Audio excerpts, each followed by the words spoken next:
Ubiquemos el tema de la ciencia penal.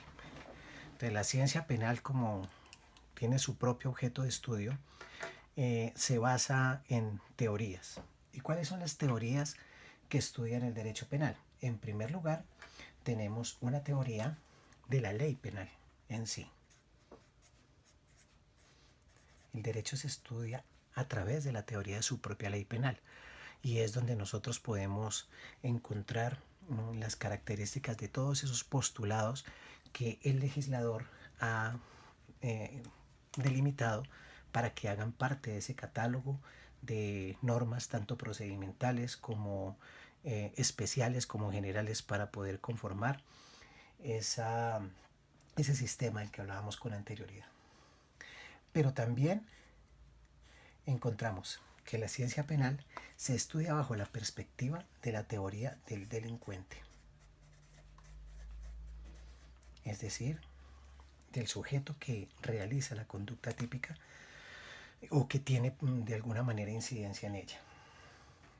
Frente a eso también tenemos que la ciencia penal se estudia con base en la teoría de la pena o de las penas como consecuencia de la acción. Y finalmente, que es el tema que nosotros estamos abordando, es que la ciencia penal se estudia frente a la teoría del delito. Recordemos nosotros entonces que la teoría del delito es ese aspecto que es estudiado a través de la dogmática jurídico-penal. Perfecto. Entonces, frente a las conductas decíamos que el delito tiene tres características básicas o la conducta punible para que se enmarque de esa manera. Una, frente a lo que es la tipicidad.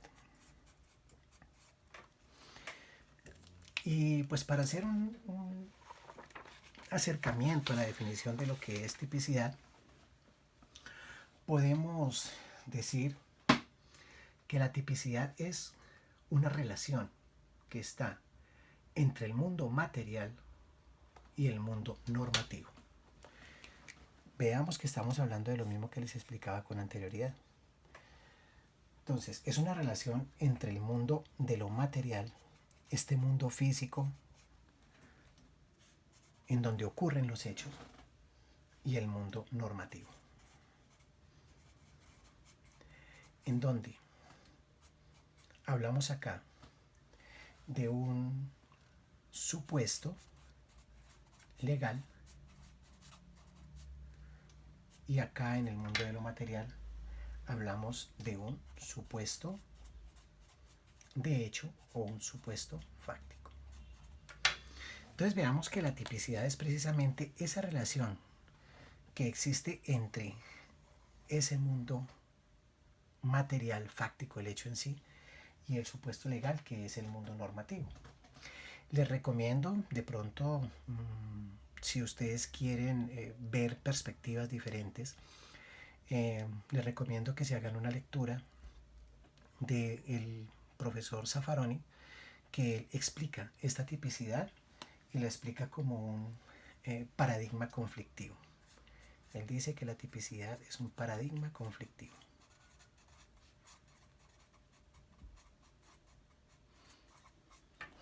Que es precisamente ese supuesto frente a lo que es la consecuencia. ¿De acuerdo? Entonces, cuando nosotros hablamos de tipicidad, decimos que en términos generales, que la tipicidad es ese fenómeno en el cual las conductas que han de exigirse a las personas deben estar previamente señaladas en la ley, deben obedecer directamente a un tipo penal.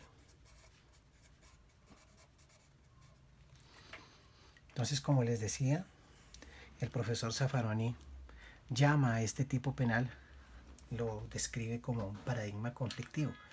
¿Por qué es un paradigma conflictivo? Porque sencillamente él es el que crea el conflicto que nosotros vamos a analizar entre este mundo material, el supuesto fáctico, y el supuesto legal. Diciéndoselo en palabras más sencillas, la tipicidad es eh, ese fenómeno que tiene que presentarse en cuanto a la relación que hay entre el mundo material y el supuesto legal, que no es otra cosa que indicar que cualquier hecho que sea valorado por el derecho penal necesariamente tiene que estar prescrito en la ley y tiene que obedecer a un tipo penal. De antaño, aunque pues la definición no le gusta a muchos autores ni a muchos estudiosos del derecho, a mí me parece una forma muy fácil de entender que un tipo penal es una descripción abstracta. Se los voy a anotar acá. Una descripción abstracta. ¿De qué? De una conducta que es penalmente relevante, o sea, que tiene algún interés para la ley penal. ¿Por qué decimos que la descripción es abstracta? Porque en el momento en el que el legislador realiza esa descripción, lo hace con base a supuestos. Hace un supuesto y mira hacia el futuro y dice qué podríamos considerar una conducta punible. Entonces, ese supuesto o esa descripción abstracta es lo que se hace precisamente para crear el tipo penal y para darle la característica de tipicidad a la conducta humana. Bien, entonces ese supuesto fáctico, que es precisamente lo que el profesor Zaffaroni llama como paradigma conflictivo, ese supuesto fáctico es lo que se le exige a la persona. Eso que se le va a exigir a la persona, dependiendo pues de cuál es ese tipo de exigencias que se le van a dar. Entonces, decimos que la tipicidad, entendiendo ya que es un tipo penal, que es una descripción abstracta de una conducta humana que es relevante para el derecho penal, entonces esa tipicidad es un examen o una valoración que se hace del tipo penal, es un análisis o una interpretación jurídica frente al hecho en estudio. Es decir, volvemos otra vez a decir que es ese supuesto material, el supuesto fáctico, el supuesto del mundo de lo real, enfrentado al supuesto normativo, es decir, a esta descripción abstracta. Así entonces podemos entender cómo no se puede exigir a una persona un comportamiento penalmente relevante si este supuesto no existe con anterioridad, descrito en la ley en forma de tipo penal. Bien, frente a esta descripción entonces decimos que lo que nos puede ocupar ahorita es el estudio del tipo penal. Vamos a ver entonces esas características de lo que es el tipo penal. Volvemos a decir, ¿qué es el tipo penal? Es una descripción que el legislador hizo a futuro de lo que pensó que en algún momento podía considerarse como una conducta reprochable y como una conducta que va a merecer al final una pena. Obviamente, por eso decimos nosotros que nuestra dogmática no es una cuestión hermética como puede ocurrir en otras situaciones.